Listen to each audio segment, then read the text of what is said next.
civilización egipcia, guiada por los sacerdotes de la escuela de misterio de El Ojo de Horus, se basó en una creencia fundamental: que el hombre encarna repetidamente para vivir un proceso de perfeccionamiento que lo conduce de su animalidad original a la sabiduría y la inmortalidad. Ese camino evolutivo tiene 7 fases, 7 niveles determinados por la sabiduría que lleva acumulada, por la frecuencia en que vibra y por la cantidad de energía vital que puede procesar. La sabiduría alcanzada, resultado de las verdades que ha comprobado en cada vida, le permite estar cada vez más tiempo en un estado de paz interior, con lo que aumenta poco a poco su frecuencia de vibración. En forma correspondiente va aumentando que puede procesar y distribuir en su sistema neuronal.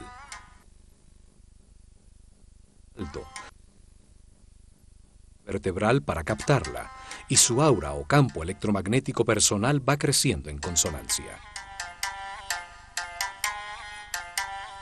Las circunstancias que el hombre experimenta, los procesos que debe vivir con el objeto de evolucionar, de adquirir sabiduría, fueron diseñados por Dios de una manera perfecta. Los egipcios creían que la energía que fluye de Dios y que se manifiesta de distintas maneras determina los procesos a que es sometido cada espíritu. El universo sería como una fábrica de conciencias sometidas a una serie de procesos lineales.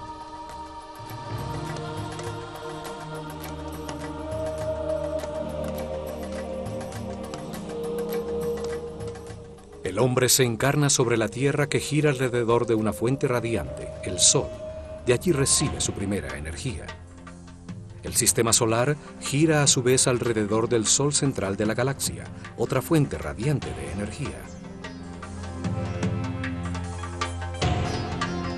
Ellos encontraron que durante este giro que tarda 25.920 años, al que llamaron el año cósmico, el sistema solar recibe la energía de una serie distinta de astros radiantes que producen distintos campos de fuerza. Dividieron ese recorrido en 12 sectores, 12 fuerzas fundamentales que recibe el planeta durante los 2.160 años que tarda en atravesarlos. Cada fuerza impulsa distintos procesos y circunstancias que el hombre debe vivir. Son parte de la línea de ensamblaje de las conciencias. A estas energías de los cielos las llamaron néters. A cada una de las que iban identificando le dieron un nombre y una figura simbólica. Así podían reconocer sus características, presentarles sus ofrendas y respetos. Por todo esto, su civilización estaba orientada hacia los cielos y sus procesos colectivos determinados por los astros. Los sacerdotes sabían que entre más tiempo se recibiera la energía de uno de los fuegos del cielo, de una de las estrellas o constelaciones, más importante era para el hombre. Por eso a las estrellas que se sitúan sobre el eje de giro del planeta, a las estrellas polares, que permanecen fijas en el mismo punto durante miles de noches, les tuvieron una consideración especial.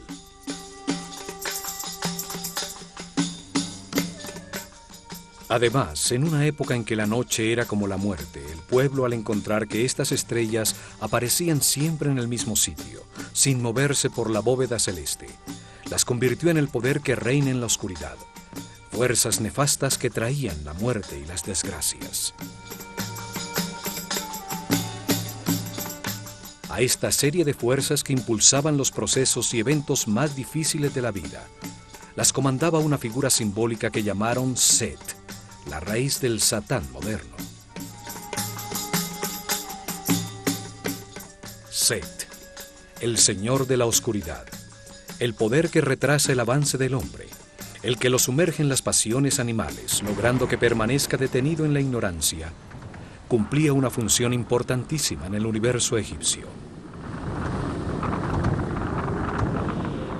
Impulsaba al hombre a cometer errores, inducía conductas agresivas, irrespetuosas, que solo producían dolor, sufrimiento, angustia y miedo.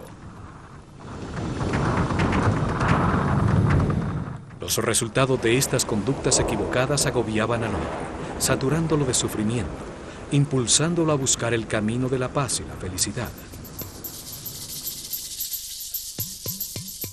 Comprendía que con sus actuaciones agresivas hacia los demás, solo se estaba haciendo daño a sí mismo. Entonces cambiaba, y la fuerza de la luz iluminaba su conciencia.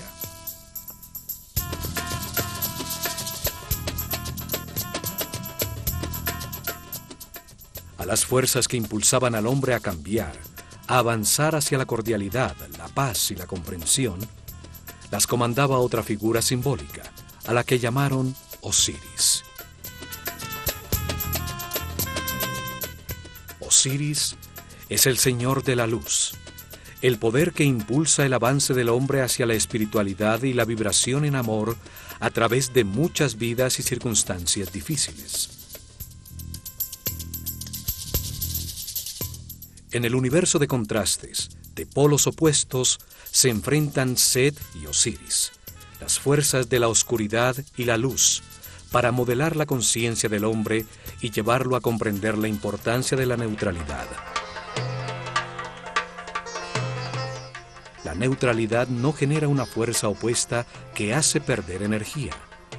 La neutralidad es la base de la superconductividad, un principio físico que hasta ahora estamos descubriendo.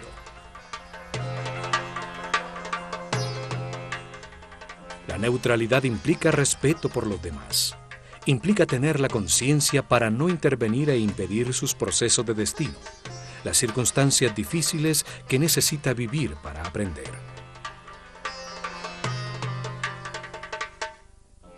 La neutralidad implica comprensión sobre cómo funciona el universo, aceptación de que todo lo que sucede es perfecto y tiene un propósito de amor, porque es diseñado por Dios, que es amor.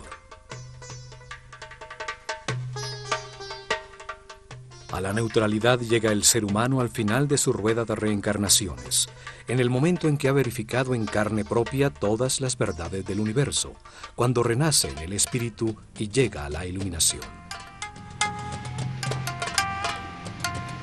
Este momento es simbolizado por Horus, un halcón dorado que todo lo ve, todo lo sabe, que vuela sobre los contrastes y las limitaciones materiales del universo, gracias a que no produce resistencia.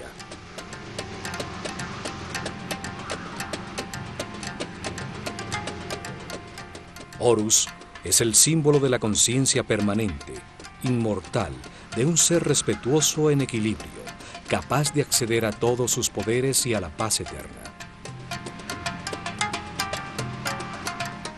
Este momento de equilibrio es experimentado en el planeta 4 días al año, los días del equinoccio de invierno y verano, cuando el día tiene la misma duración que la noche.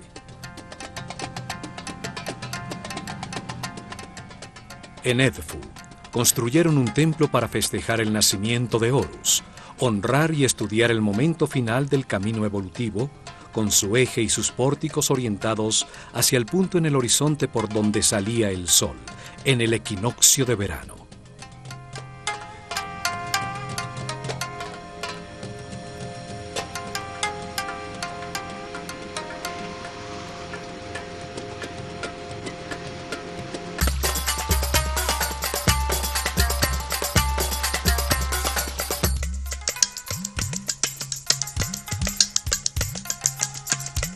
Casi todos los complejos religiosos egipcios albergaban en su interior 2 templos, 2 observatorios astronómicos, uno solar y otro estelar, con sus ejes y pórticos orientados a 90 grados el uno del otro. Esto permitía enmarcar simultáneamente la estrella que personificaba a la fuerza fundamental que se honraba en el templo y la fuente radiante más cercana al hombre, el Sol, en los días en que definían los cambios climáticos, las estaciones, los puntos en que cambiaba el medio ambiente de todos los seres sobre la Tierra.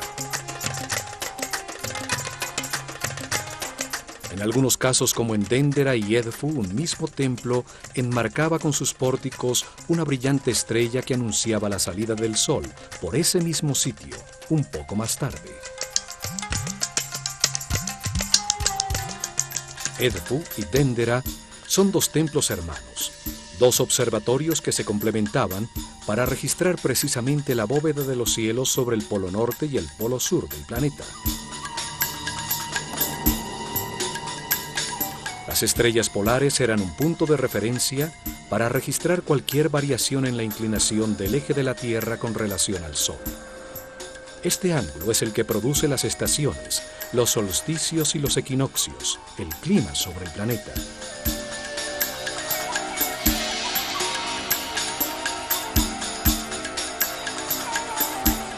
El estudio y registro de estas estrellas fijas, su relación con el Sol y las otras estrellas, era muy importante, pues cualquier variación en su movimiento habitual preconizaba grandes cambios en la vida del hombre.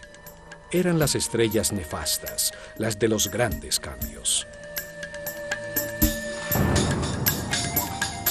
Los ubicaron a una precisa distancia para producir una diferencia de 1 grado exacto sobre la latitud norte del planeta. Dendera está sobre los 26 grados y Edfu sobre los 25 grados de latitud al norte del ecuador de la Tierra.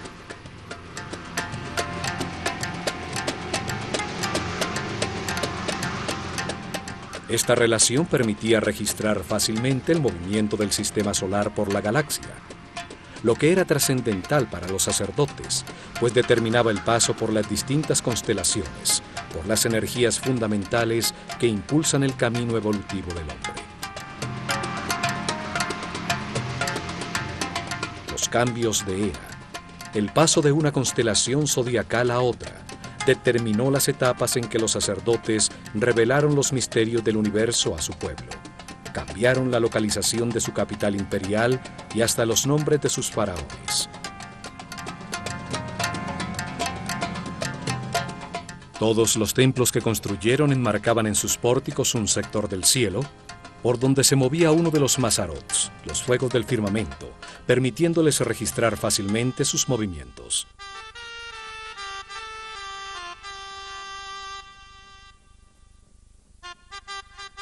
El templo de Horus en Edfu estaba orientado hacia el polo sur, enmarcaba a la estrella Canopus, mientras que el templo de Hathor en Dendera enfocaba sobre el polo norte a la estrella Alfa Draconis. El templo de Horus en Edfu festejaba su nacimiento en el equinoccio de verano, 3 meses más tarde.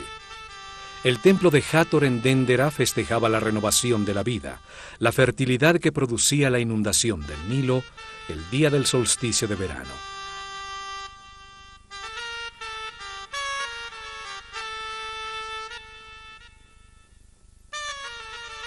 El templo secundario dedicado a Isis en Dendera enmarcaba en las noches sobre el horizonte a la estrella Sirio, su personificación en el cielo, que con su reaparición anunciaba el desbordamiento del Nilo, y al amanecer la salida del sol, el día del solsticio de verano. Ese día, la inundación traía consigo el fin del año solar egipcio, celebrándose en Dendera las fiestas del Año Nuevo en honor a Hathor, la fuerza que renueva la vida, y a Isis, la que traía el agua, el sustento de Egipto.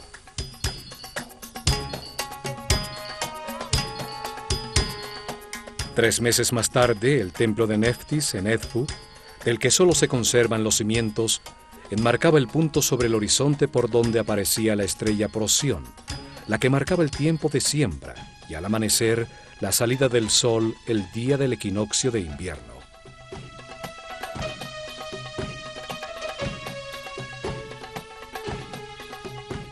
Los astros determinaban cuándo subía el río, cuándo sembrar y cuándo cosechar. Determinaban el calendario de Egipto.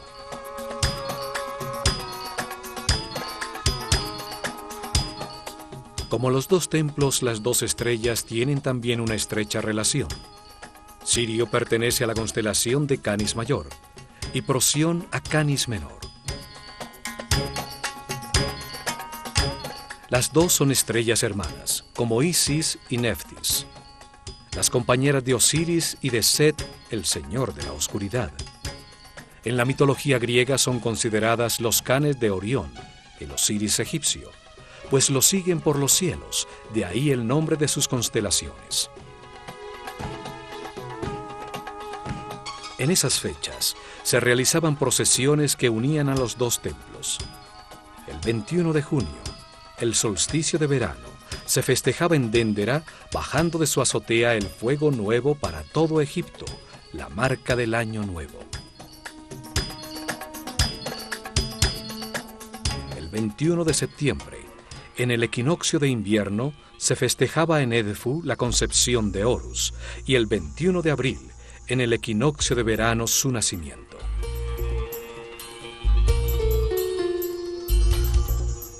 Hasta allí acudía la barca de oro con la figura de Hathor, que por el Nilo venía desde Déndera.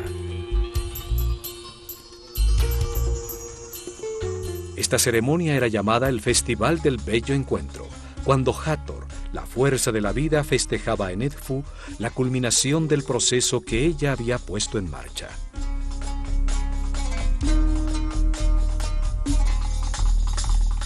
Las estrellas y los soles viajan de un horizonte al otro por el cielo en barcos simbólicos.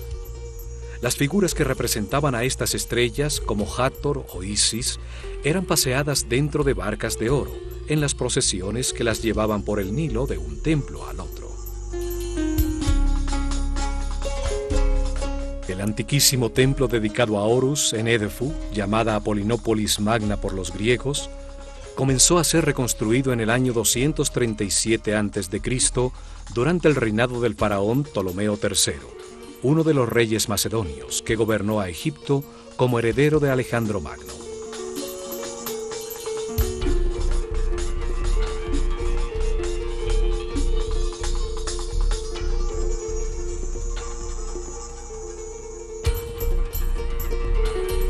La obra duró 180 años, terminándose en el año 57 a.C., durante el reinado de Ptolomeo XII, el padre de Cleopatra, la última faraona antes de que Egipto se convirtiera en una provincia romana.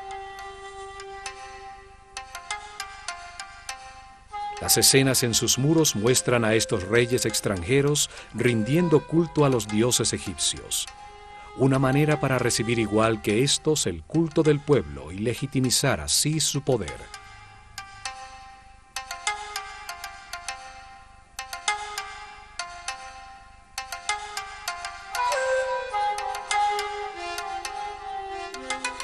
El pueblo de Edfu ha ocupado los terrenos que antes eran exclusivos del complejo religioso. Sus muros exteriores de protección desaparecieron hace mucho tiempo. La mayoría de sus construcciones fueron destruidas. Aún permanece intacto el templo principal dedicado a Horus, el Halcón Dorado, reconstruido por los Ptolomeos, paralelo al Nilo, en el mismo sitio donde un templo más antiguo había existido.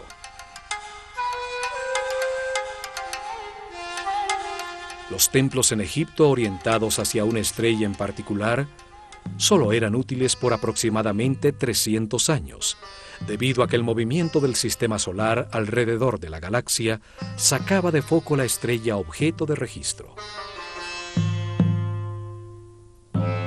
Esta razón determinaba que había que desbaratar el templo totalmente y volverlo a armar con su eje corrido aproximadamente 4 grados.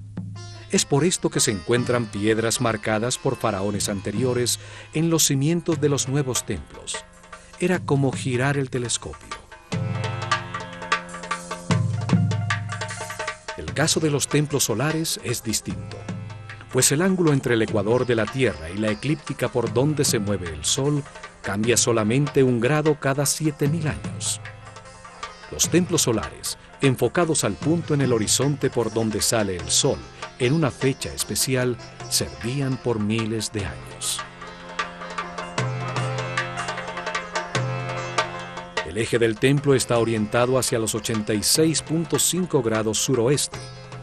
Allí, a los 26 grados sobre el horizonte, se situaba todas las noches prácticamente sobre el polo sur la estrella Canopus, la segunda más brillante de los cielos después de Sirio.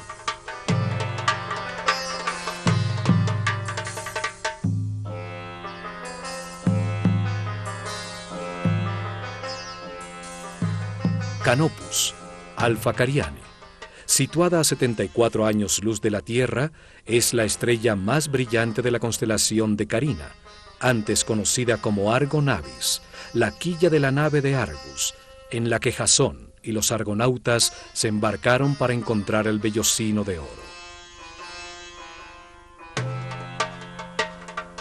El pílono o fachada del templo enmarca con sus dos grandes torres a la estrella del Polo Sur.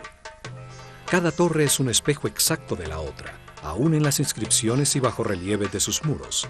Simbolizan la existencia de la simetría en un universo asimétrico que permite el movimiento.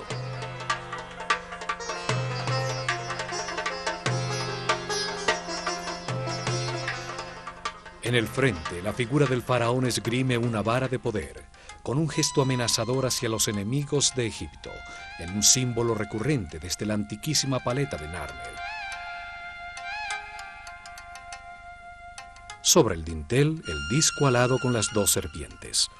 Las dos torres producen la imagen en los hieroglifos de un horizonte entre montañas que enmarcan al sol. El pílono de 35 metros de alto, la altura de un edificio de 10 pisos, soportaba 4 altísimos mástiles, en cuyas puntas ondeaban al viento larguísimas banderas de brillantes colores. Al atravesar el pórtico por el eje del templo, se llega a un patio abierto, conformado en sus lados por un peristilo, un corredor sombreado por una pequeña cubierta soportada por 32 columnas con capiteles florales de distintos estilos y variadas formas.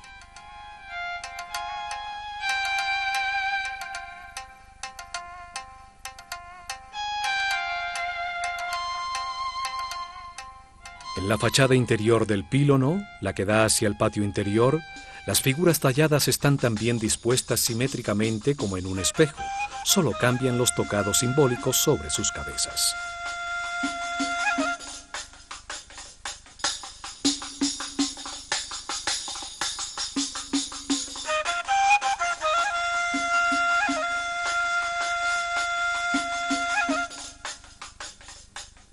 Muro de cerramiento totalmente decorado y la columnata le dan una forma perfectamente simétrica al patio exterior. El equilibrio del conjunto llena de armonía al espacio, donde los iniciados recibían sus lecciones. Las distintas escenas talladas en bajo relieve explican el proceso evolutivo del hombre, su relación con las fuerzas de los cielos, la lucha entre el espíritu y la materia que permite encontrar la verdad a través de los opuestos.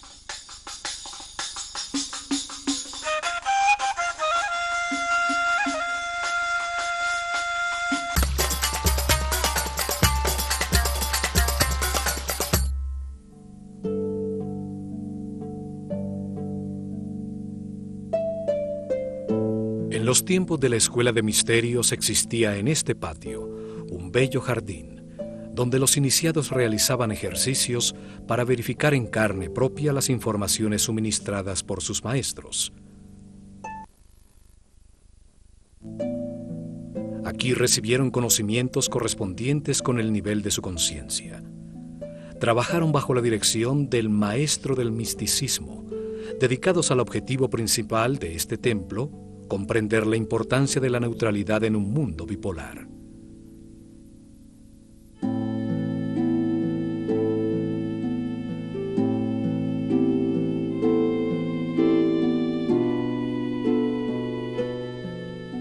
Probaron que podían llevar su conciencia individual hacia la conciencia universal. Entendieron la necesidad de un universo de contrastes que produjera vivencias, situaciones y procesos ante los cuales se puede decidir libremente. Cada vida permite experimentar un sitio distinto, una familia distinta, diferentes condiciones de salud y riqueza,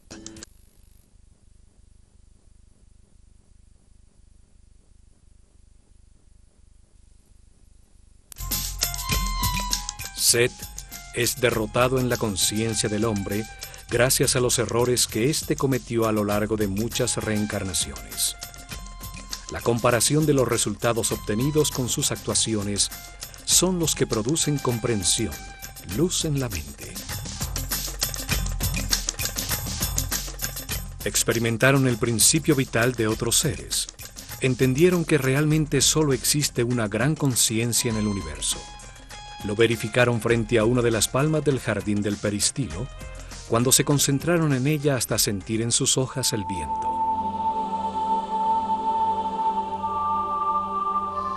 Descubrieron que entregándose totalmente se realiza una fusión con el aparente exterior.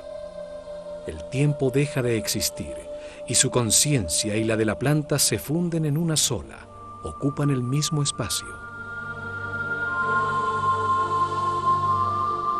El maestro les enseñó que toda concentración comienza como un ejercicio intelectual, dirigiendo la atención hacia la planta, trayendo a la mente todo lo que se sabe de esta. La razón aclara la mente, ordena, evalúa, compara, analiza, hasta definir las características que convierten un ser en planta. Encontraron que una vez que se sabe todo sobre el objeto de la concentración, el trabajo intelectual cesa. En ese momento pasaban a la segunda fase de la concentración. Usaron la intuición y todos los sentidos como una forma de percepción para sentir todo lo que la palma es. Palparon su forma, observaron su color, su olor, su sabor, escucharon su sonido interno. En una última fase, realizaron ejercicio de concentración espiritual. Ya no pensaban en la palma, ya no sentían cómo era, sino que en la conciencia el hombre se convierte en palma y logra experimentar un estado distinto de ser al suyo habitual.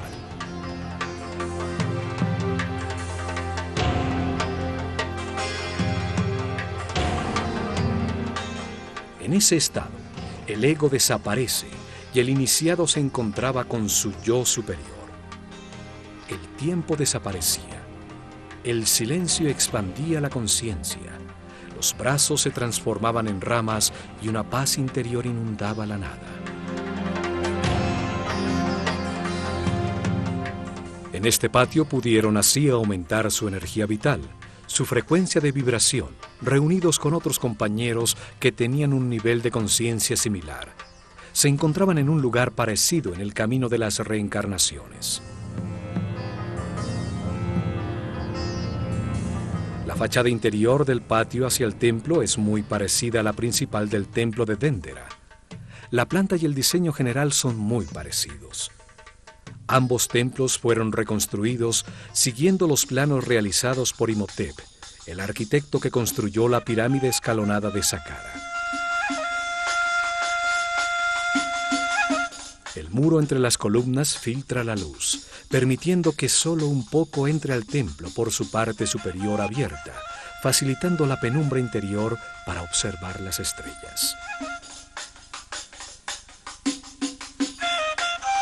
Dos grandes estatuas de Horus, como halcón con la doble corona de Egipto, enmarcaban la entrada al salón hipostile, al llamado Salón de la Vida. Hoy solo queda una de las estatuas de granito negro. Al entrar al gran salón que los egipcios llamaban la Casa de la Vida, se siente un cambio de temperatura inmediato. Una paz se respira en el ambiente. 12 impresionantes columnas soportan un alto cielo raso que nunca alcanzó a ser decorado.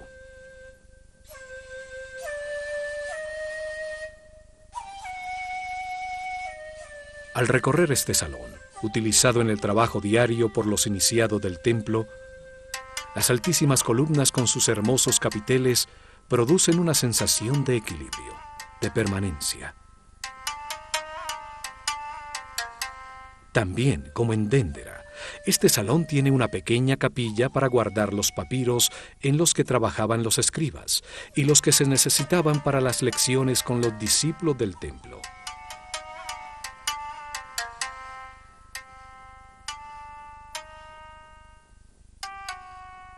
Los egipcios llamaron Kabit, o el tiempo de la sombra oscura, al primer nivel del camino evolutivo, cuando el hombre es prácticamente un animal, un desalmado sin sentimientos, sujeto de pasiones descontroladas y de las reacciones automáticas de sus instintos.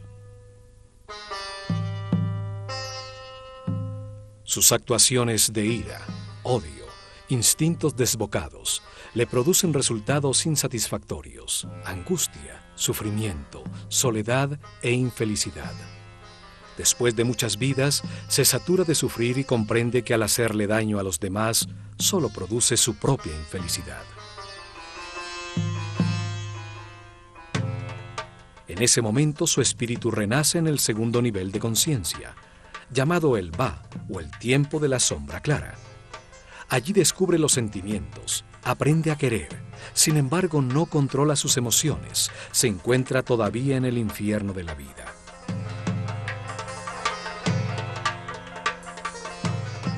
Al ascender al tercer nivel, llamado el tiempo del corazón que respira, el péndulo lo lleva al extremo opuesto. Se transforma en un ser bueno, que vive preocupado por los demás, tratando de resolver sus problemas y de evitarles las situaciones dolorosas de la vida. Tampoco puede ser feliz, pues su paz depende de otras personas. Sin embargo, no las respeta. Quiere cambiar la vida de los demás a como él cree que deberían vivirla.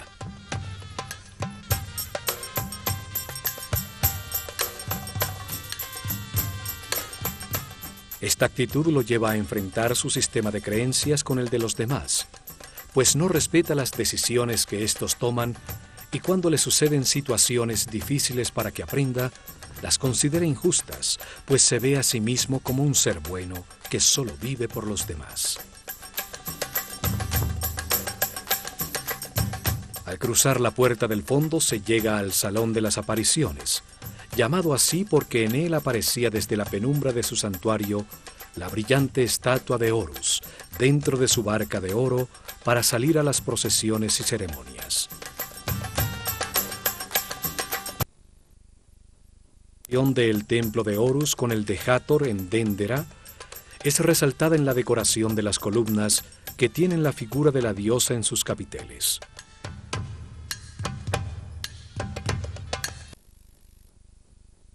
De recibo de las ofrendas del pueblo, con su puerta al exterior y el salón donde se almacenaban y se preparaba el incienso.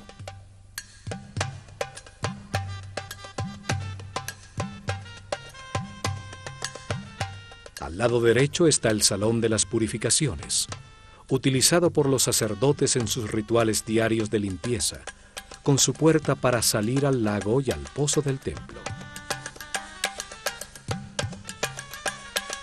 Los sacerdotes escogían a sus discípulos entre los seres que manifestaban mayor respeto por los demás, mayor sensibilidad, los que demostraban tener mínimo un tercer nivel de conciencia.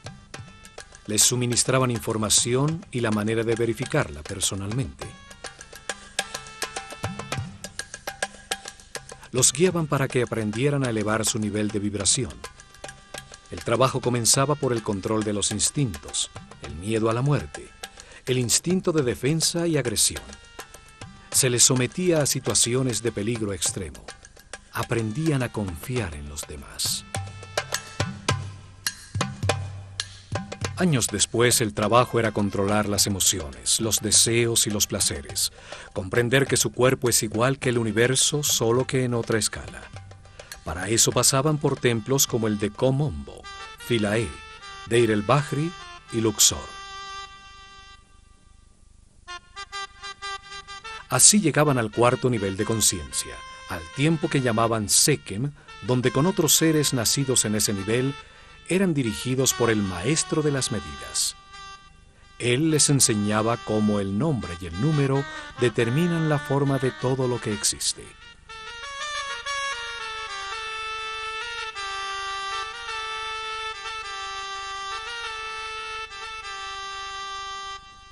En templos como el de Déndera se transformaban en Kabirim, los que registran los cielos, aprendiendo cómo los ciclos de los astros afectan al hombre, las fuerzas fundamentales, las frecuencias vibracionales, de Phi, de la proporción áurea y de la flor de la vida.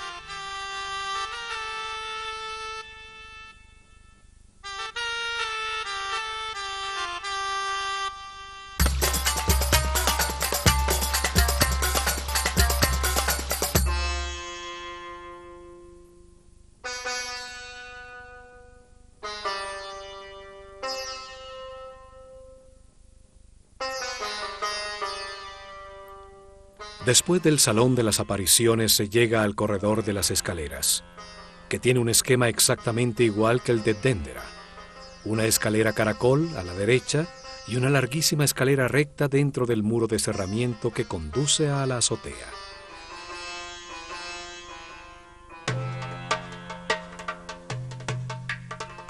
Por la escalera de caracol ascendía la procesión con la barca de Horus hasta la azotea del templo, a esperar la aparición del sol, los días del equinoccio, y por la escalera recta bajaba. Durante miles de años se registraron en las noches los movimientos de Canopus, la estrella sobre el polo. Vibraron con la energía especial de los equinoccios cuando asistieron a las ceremonias que en la terraza del templo festejaban la llegada de todo ser humano a la neutralidad. De este salón en adelante ya no podían entrar los discípulos.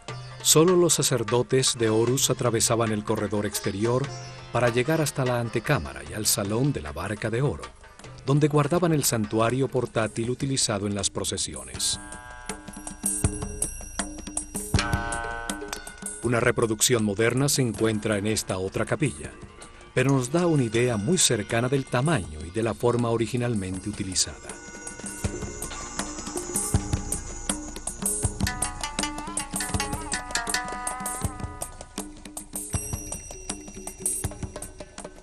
La antecámara de las ofrendas también comunica con la llamada capilla pura, un espacio abierto donde las figuras simbólicas de las fuerzas fundamentales del universo eran expuestas a los rayos del sol para que renovaran su energía.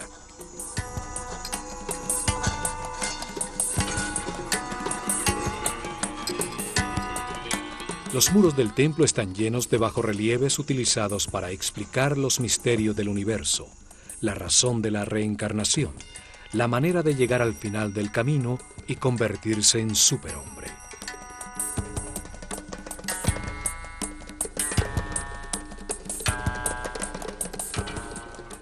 En este mural el faraón Ptolomeo IV, rodeado por un sicomoro, el árbol de la vida.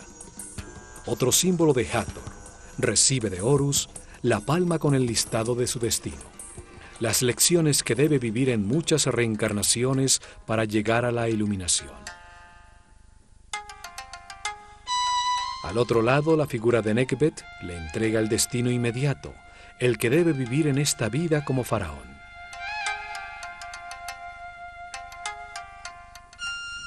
La civilización egipcia estaba fundamentada en la reencarnación, como proceso de adquisición y verificación en carne propia de las verdades del universo.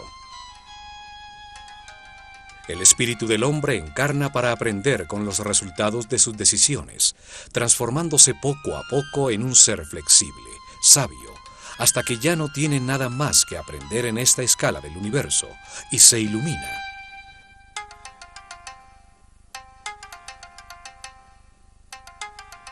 Desde la claridad exterior a la penumbra del Sancta Sanctorum, el nivel de los pisos va ascendiendo para permitir que desde allí el sacerdote pudiera observar el cielo enmarcado en los pórticos sobre las cabezas de los discípulos participantes en las ceremonias.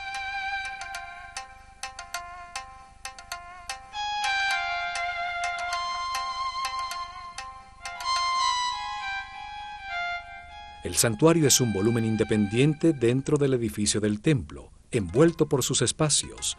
En lo alto, los rayos del sol entran por unas claraboyas en el techo, iluminando los otrora coloreados muros.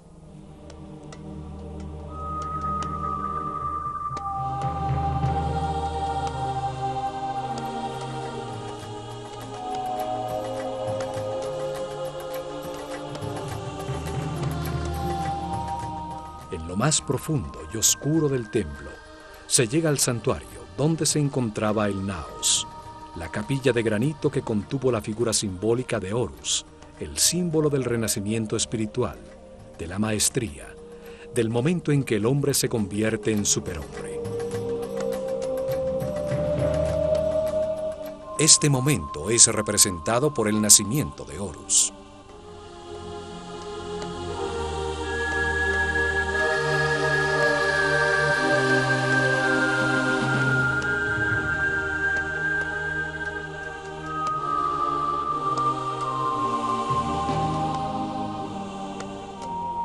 Aquí, rodeando el santuario, se encuentran escenas talladas que hacen referencia al momento de la iluminación.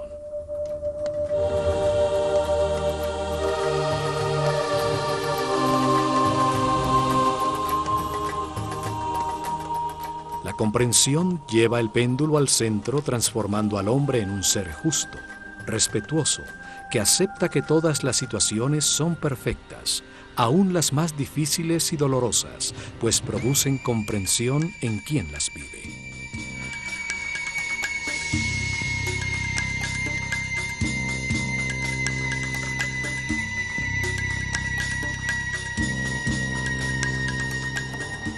El malo se convierte en bueno, el bueno en justo, y por último el justo en sabio.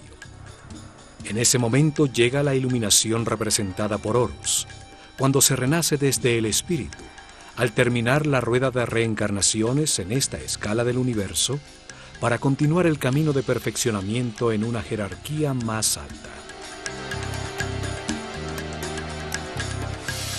El hombre que nace en la carne renace en el espíritu. Así termina su transformación desde su animalidad original a la espiritualidad eterna, desde su conciencia temporal a la conciencia permanente, de la mortalidad a la inmortalidad.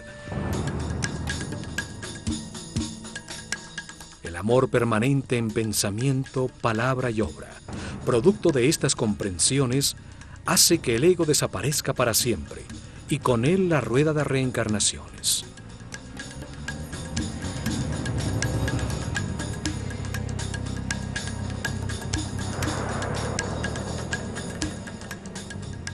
Alrededor del santuario se encuentran una serie de capillas dedicadas a las fuerzas y principios fundamentales que intervienen en el proceso evolutivo de la conciencia.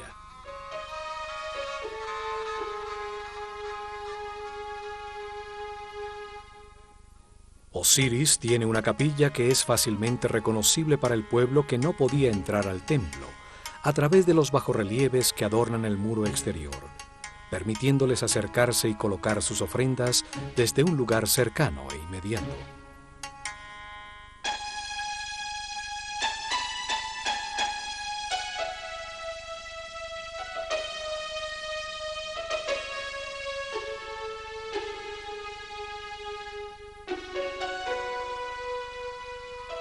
Khonsu tiene otra capilla. Es el hijo de Mut, la característica femenina del único Dios, y de Amon-Ra, la característica masculina. Su unión crea la conciencia del hombre. Khonsu es el nombre que le daban a una conciencia recién nacida cuando comienza su recorrido evolutivo.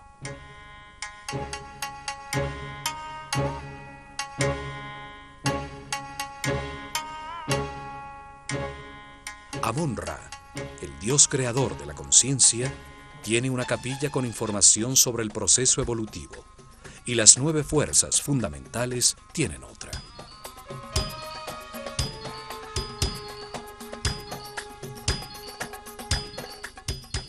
La capilla central está dedicada a Horus. En sus muros está el conocimiento adquirido sobre el significado de la iluminación como momento final de esta escala de la realidad.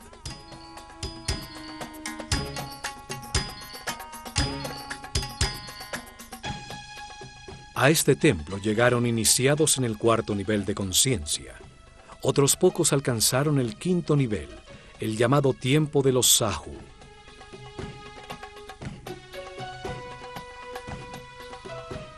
Aquí recibieron información sobre la meta del camino de reencarnaciones. Comprendieron el significado de la neutralidad.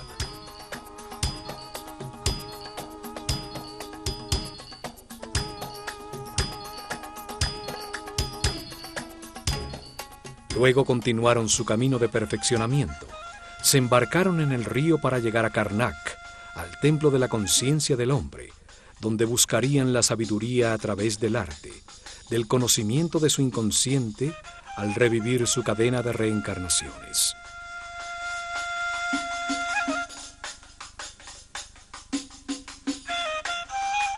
Se van vibrando en amor, seguros que como todos los hombres, algún día renacerán espiritualmente, llegarán a la iluminación, abrirán la puerta a la siguiente escala del universo.